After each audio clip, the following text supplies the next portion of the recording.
Yes, good morning po, good evening, kung saan man sulok po ng mundo. Mga kaibigan, kapatid, ito na naman po ang iyong lingkod, Merlinda Mix Vlogs. At tayo po'y naghahanda ng lulutuin para sa pagpasok sa work. Yan.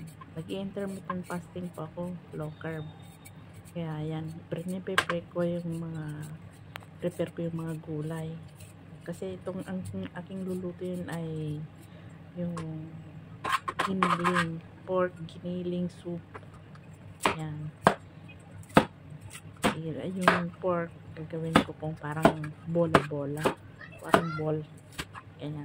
Lalagay ko sa soup na gulay sa mga gulay na yan, sa carrots,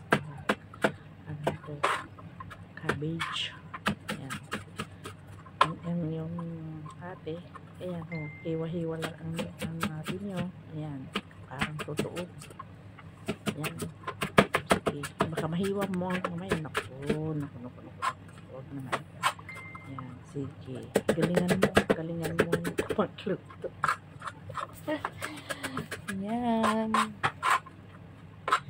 sa mga kumari ko dyan, sa mga lola at lolo, ate, nanay, kuya, yan, try nyo din, panoorin nyo rin ang aking prepare na lutuin ko, yan, pwede rin ito sa kanin, kung gusto nyo may kanin, yan, pwede rin, pero kung gusto nyo lang ng ganyan, parang soup, yan, pwede na rin yan. Ayan po, ayan. Luya, sibuyas, bawang. Gagamitin ko yan. Tapos yung ng baso. Pagpapagpasin natin yan para malinis. Ayan. Prepare lang po ng gulay. Ng mga condiments na lalagay ko dito sa soup.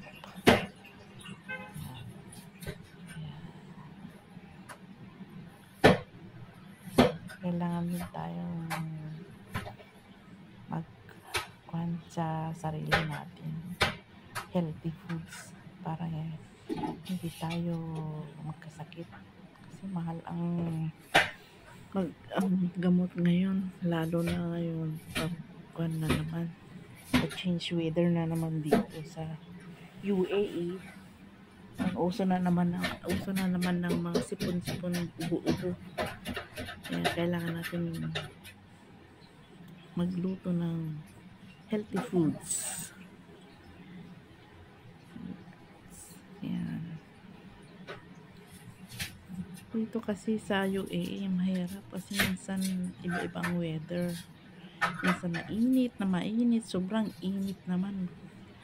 Halos hindi mo kaya yung init niya. Kung walang aircon, di ka na mabubuhay. Sobrang init talaga. Ayan. Kaya ingatan natin ang sarili natin dito. Sa lahat mga kapwa ko OFW, sana huwag kayong aasa sa mga restaurant lang. Kasi minsan ang mga restaurant din masyadong maalat ang timpla.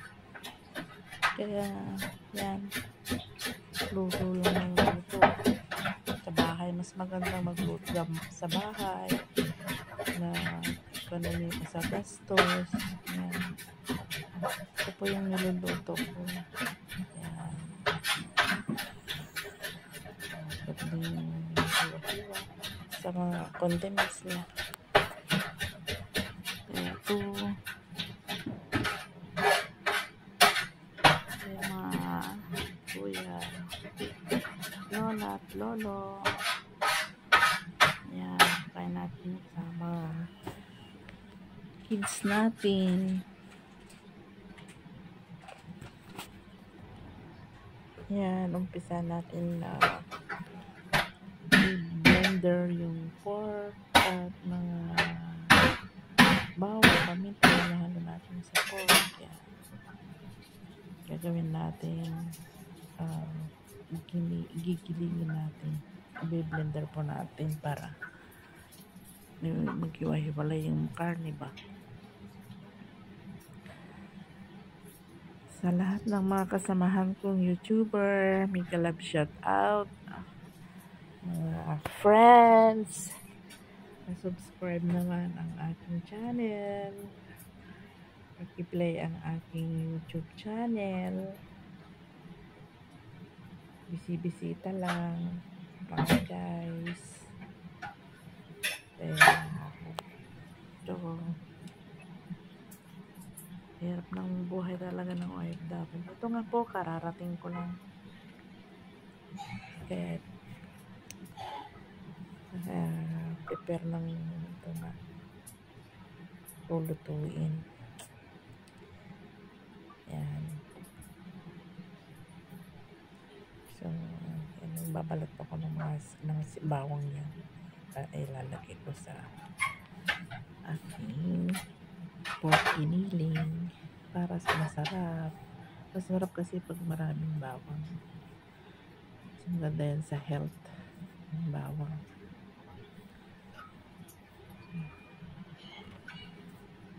Kaya mga guys, magluto tayo sa bahay. Yan.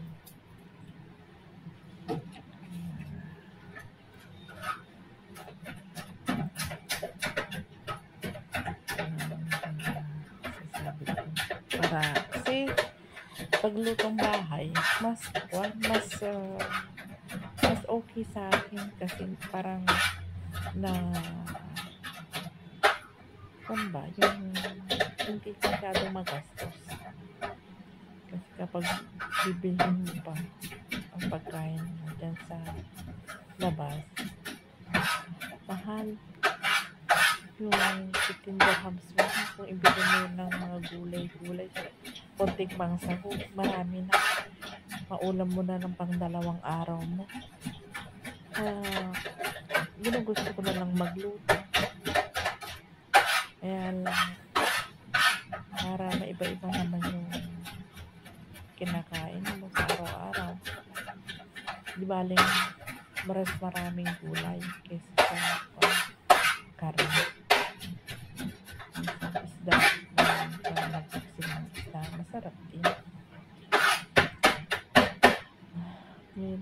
Buti nga dito mayroon kaming binibili na mga isda galing sa mga nagtitindang fishing mas mura yung 1 kilo nila maabot ng 20 3 kilo na yon.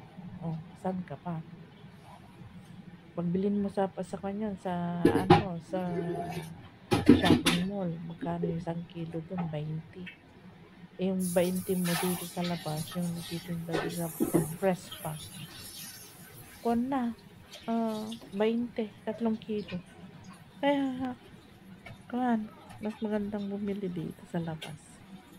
Ayan ito ang atin nyo umpisahan niya ng gilingin yung karne. Ayan yan naghiling na yan. Ayan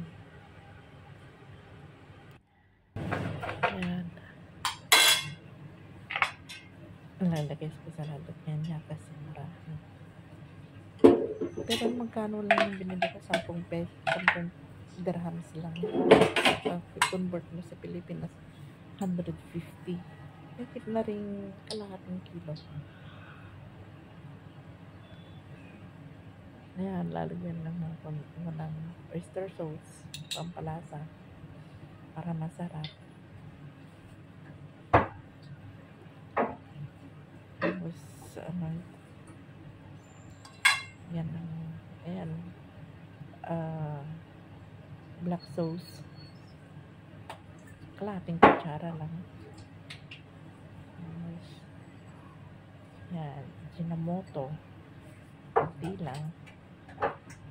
Tapos lagyan ko din ng asin.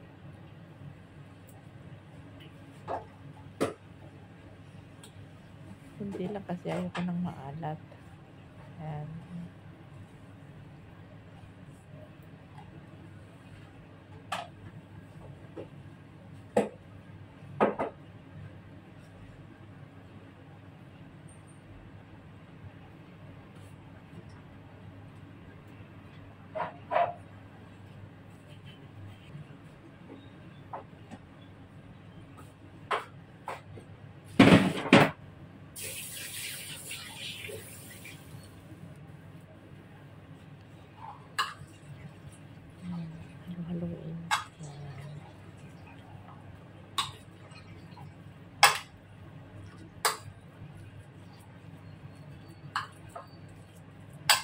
babaguhin ko yan. Pero gagamitan ko din yan ng aking magic kamay.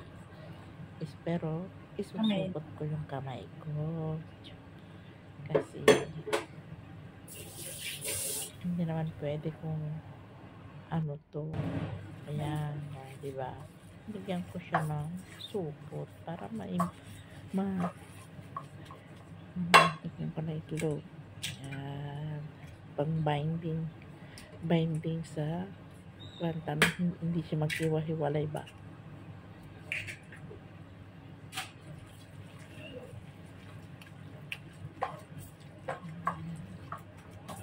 Masarap na. Kasi piprito. Palagay sa soup.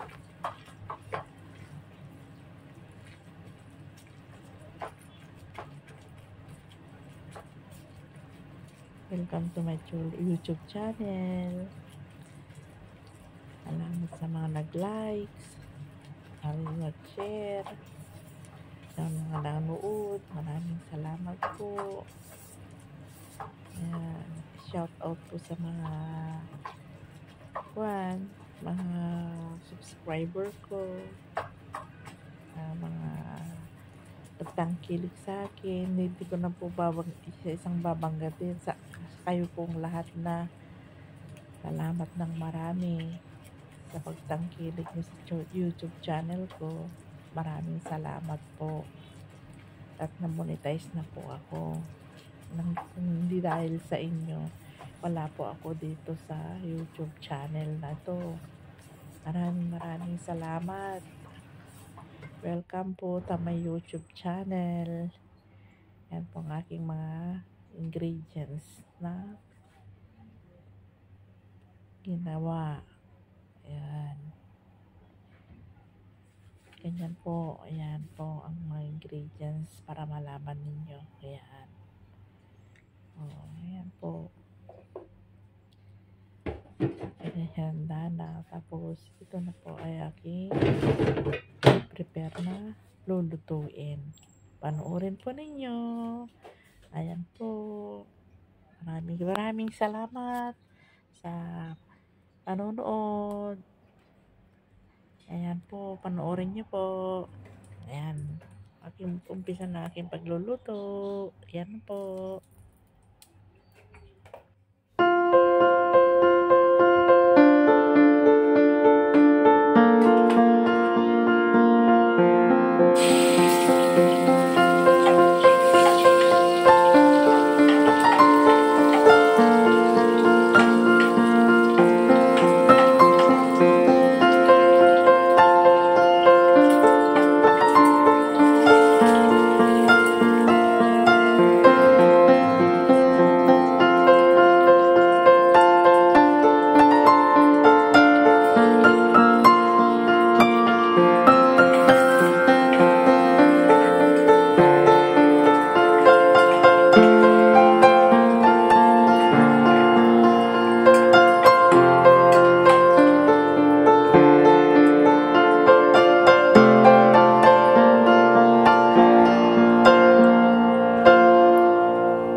Tapos na po ang aking pagluluto.